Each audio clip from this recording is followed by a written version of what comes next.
Senator Paxton. Thank you, Madam Chair. And, I appreciate all the testimony here today, and we're talking about all of these numbers and all of these different buckets. And if you don't mind, Senator Creighton, I wanted to ask you a couple of questions just to kind of remind myself and all of us of the baselines that we're working here. This is an $8 billion bill. That's correct. Fund. How much do we typically put into public education? I mean, can you just compare that to last session or the session before? An average across the bienniums is typically $2 billion of new dollars into public education. Our total investment is near $100 billion. So this particular bill is $8 billion. It's 4 times the fact. 4 times, and it's not just for this year. That's not our intention. Is that correct? That's correct. Over nearly $4.5 billion of the cost of the bill for the first time in history, we're creating a permanent teacher pay raise that will take pressure off the districts and off the basic allotment and the use of the basic allotment because of the permanent nature of that teacher pay allotment that's being created permanently. And so billions and billions of dollars continue forward where we in the past have had it as a stipend or a bonus only for that 2 years. Thank you. So I think that's important for us all to remember if folks are thinking, well, this is not enough. This is 4 times more than ever. My second question is about the basic allotment, because I've heard some testimony around that the basic allotment, the amount that we've increased the basic allotment, which we have, but this bill is structured differently. Things that in the past we would have rolled into the basic allotment are it's built differently. They're in kind of different buckets. Is that correct? That's absolutely correct. So do you have a way to kind of compare what the basic allotment would be, the financial impact of the basic allotment, sort of this basic allotment is roughly what amount? Well, we have the in the actual basic allotment dollars here. Yeah. And then I want you to compare that to the impact if you took all these buckets, which typically we've rolled all of that into the basic allotment. Yeah, so you're asking what's the current basic allotment, and then with the current basic allotment at just over $6,100, we're adding another $55 to the basic allotment itself. Which some people may be saying, well, that's not very much. Mm-hmm. But that represents 10% of the total amount of new money going to public schools in this bill, and that's just a reference to this biennium. The points that you're making about the permanent nature of the teacher pay raise, well, then you could say every 2 years there will be a nearly $4.5 billion per biennium attached value to this bill. So in other words, if you added 10 more bienniums, that would be $40+ billion attached to the legislation in the future. And if you the way we have it, it's separated out. But if we were to kind of roll all of this into what the basic allotment impact is, kind of in dollar amount, what would that be? Well, as far as impact to the district, the equivalent for the $8 billion and how it's spent, depending on the district, is a $400 to a nearly $1,000 equivalent BA increase, basic allotment increase, depending on the district. And what used to be built into that, we've removed the pressure of teacher salaries out of the basic allotment. That's correct. We've taken the guardrails off of the current basic allotment that it used to exist that bound districts to spend that money in a certain way. And now with those guardrails released, they can have complete flexibility depending on the diversity of the district to use those dollars and deploy those dollars to the paraprofessionals or to the LPCs or bus drivers or any employees where there would be a needed lift in compensation. And then biennium to biennium to biennium, we're providing additional billions of dollars they normally would shoulder. We're shifting the burden of those billions of dollars off of the basic allotment so that they have more flexibility themselves, each district to district. Thank you. I appreciate you just kind of I want us to keep that baseline in mind as we're listening to all the testimony. Thank you. Yeah, thank you. Appreciate that. Thank you, Senator Paxton. Senator West. Yeah, I just want to make sure I have this right in my head. Are we teacher salaries, Senator Creighton, they are still paid for through the basic allotment, correct? The salary itself? That's correct. Okay, so we're not shifting the salary. We have a retention bonus that we have several other allotments that go on top of that that's outside of the basic allotment, correct? That's correct. Okay, so it's not the salary. Okay. The bonuses are outside. But yes, I think Senator Paxton's point was the pressures on the districts and to keep up with surrounding districts and that constant competition to always be able to offer pay increases, that we're shifting billions and billions of dollars of what normally is a burden on districts through the basic allotment to the state permanently, which we've never done before in the history of Texas. And that is not just a reference to the cost of this bill or the value of this bill. That is a dollar for dollar amount that can be calculated from here forward. And I know we'll have an opportunity to talk about that a little bit more.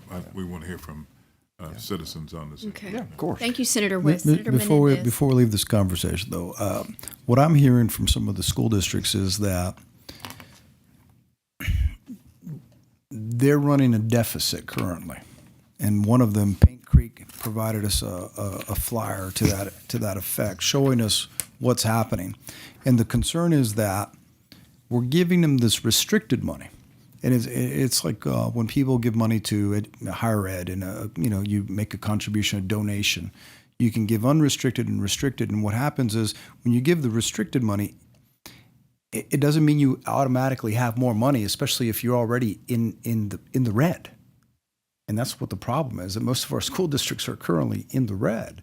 And so I feel like this is all extremely well intentioned, but I need to see a financial analysis because of the fact that we have dedicated so much of the money. Then the concern is that the basic allotment, even with the $55 increase, and even with the, I guess you might consider it the liberation of some of the guardrails that has been said, it won't keep up with the increased cost of transportation, insurance. We've heard all these things that are going up. And so that's the concern. And then the pay raise for other people, the Medicare costs, and the TRS. Those are all real costs, but keep in mind, again, the specific buckets that we are filling in the Senate plan are requests from the districts. So we're not creating those buckets of need. Those buckets of need are created from teachers, board members, leaders within the school district administration, superintendents, and their coalitions and organizations that represent them. So the architecture of the bill itself and the specific funding for historic special education funding and safety and what we're doing for teacher compensation that's permanent, the permanent aspects of that is just incredible. So yes, we're talking about an $8 billion bill that is normally $2 billion of new money each biennium, but it's really not an $8 billion bill. It's really a whatever X factor you want to put on the cost of the bill, because that teacher allotment on their behalf, because they deserve it, is permanent. And if it's emptied in the future, it's going to be a very bright light of sunshine on those that decide to empty that cup. That is no one else in this building but the Senate that has worked and fought to keep, not just create, but keep that allotment in the bill all the way to this destination when we consider 100 steps through the process to get a bill to the governor's desk eventually. And so with those costs and those dedicated spending initiatives and strategies, Senator Menendez, it is assumed that there is a lift of the burden that normally the basic allotment has to cover all of those things. And we are covering those things in separate strategies. So the integrity of that basic allotment from 2019 that was heralded and celebrated and lauded almost at parade status at that time Yeah, I remember. can be used for all those other needs, transportation, energy, all those other costs that are real and they're impactful, but they're diverse in how the districts need to use them. Real quick, last question. Do you think we could possibly add a little bit of a study to help all school districts that are paying above the average for insurance cost? Because I sympathize with the schools that have the TWIA, the coastal districts, but I think all of our school districts are having dramatic increase in their property insurance, and I think maybe we could tweak that a little bit. I think a study on impact and insurance costs for our schools and really for our families and for our businesses and industry, and I think a study on the impact of insurance costs is wise. I don't think we should leave any out if we pursue that category, because our schools need to know the impact of that study. As appropriators, we need to know, but the entire state of Texas is trying to figure out what to do about insurance costs. We're really struggling with that. That's a private sector issue. Yes, we have an insurance commissioner, not a lot of teeth in that position. If we come down hard on the insurance carriers, they will leave Texas like they did 20 years ago when the biggest of 5 insurance carriers in the nation said, we're not covering homes in Texas anymore. And so we're in this quandary. That's a different committee than this one, but I'm committed to work with you on that. I think where I'm going is those schools that are paying above the statewide average for insurance, that we figure out a mechanism that we can do maybe some Offsets. Offsets. That's all. Thank you. And on the property valuation impact Sure. as well. All of it. Those are great points. Yeah. Senator King. Oh, thank you, Madam Chair. Chairman, this morning, and I'm sorry I've forgotten what it was, but you mentioned what the cost was of increasing the basic allotment $100, what that would be statewide. What was that number? It's well over $1 billion to increase the basic allotment another $100. It's almost $1.5 billion if we were to come up another $100. Okay. And which would put us at $9.5 billion. That's right. And I guess I kind of want to spin off what Senator Menendez was suggesting is, because this is what I hear from my school districts, all 50 or so of them, most of which are rural. But the largest thing I hear from, the most common theme is we're suffering so much under the cost of inflation, of insurance going up, and property insurance, and then of course, costs associated with health insurance and everything else. And I'm real sympathetic to that, and I know what a huge problem it is for them. But at the same time, I hear the same thing from all my small businesses and large businesses and all my constituents, the homes, the families, everybody. We're all suffering under what was some excessive inflation in recent years. Every family is, every business is, every government agency is, the state is, and we're struggling with that. And how do you build roads because the costs have gone up so much in the last few years? And how do you build, you mentioned the grid this morning. How do we expand that grid to meet the tremendous demands we have? All of those construction costs have gone up exponentially because of labor and insurance and material, healthcare and everything, and of course the cost with Medicaid and everything we're experiencing there. So, one thing I kind of struggle with is how do we balance this out? I realize that is a extreme cost. These things are an extreme cost for our public schools, but they're also an extreme cost for families and for all other businesses and for all other government agencies. And so trying to balance and work that out is difficult. And again, I just wanted to mention again, I was thinking it was $1 billion, not $1.5 billion. But to raise it up $300, as someone earlier suggested, I mean, that's $4.5 billion more dollars. And although we've had a surplus this year, We're not very sure we'll have one next time, and which is one of my greatest concerns, making sure that we keep all these commitments going forward, which is not going to be easy to do. But at the same time, meeting our commitment to make sure that we've got a good healthcare system, we've got good roads, we've got good law enforcement, we've got electric power that comes on all the time, and all the other things that we have to do. So anyway, I appreciate Senator Menendez's thoughts on the fact that we need to think through those.